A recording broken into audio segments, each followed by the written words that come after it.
मित्रांनो, हा तलाठी भरतीचा PYQ आहे. हा प्रश्न आहे गुणोत्तराशी रिलेटेड. जर 21 गायी 15 म्हशीच्या खाद्याकडे चरतात तर किती गायी 150 म्हशीच्या खाद्याकडे चरतील?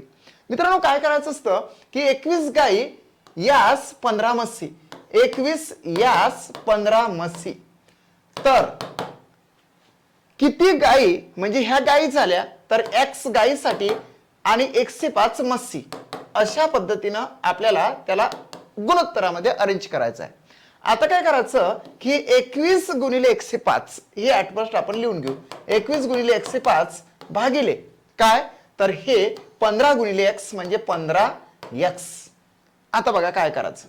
या ठिकाणी 15 एक 15, 15 5 75, 15 सकम 90, 15 7 105 म्हणजे या ठिकाणी 7 आले.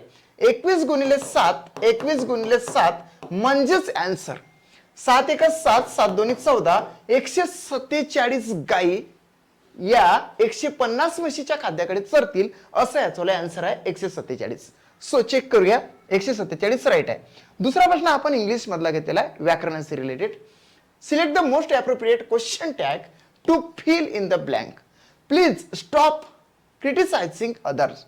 क्वेश्चन टॅग कोणता येणार आहे ते आपल्याला शोधायचं आहे. मित्रांनो बघा, हा जो प्लीज स्टॉप म्हणजे हा क्रियापदाच्या पहिल्या रूपाने जर सुरुवात झाली असेल कोणत्याही सेंटेन्सची तर त्याला इम्पेरेटिव्ह सेंटेन्स म्हणजे आज्ञार्थ वाक्य किंवा ऑर्डर दर्शवणारं वाक्य आपण म्हणू शकतो.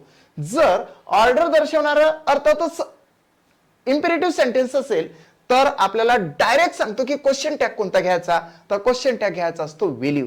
म्हणून आन्सर येते मित्रांनो या ठिकाणी will you, will you question mark. Check करूया, it's a right answer of this question. जर का तुम्ही MPSC स्मार्ट लर्निंग हे चॅनल सबस्क्राईब केलं नसेल तर चॅनल सबस्क्राईब करा.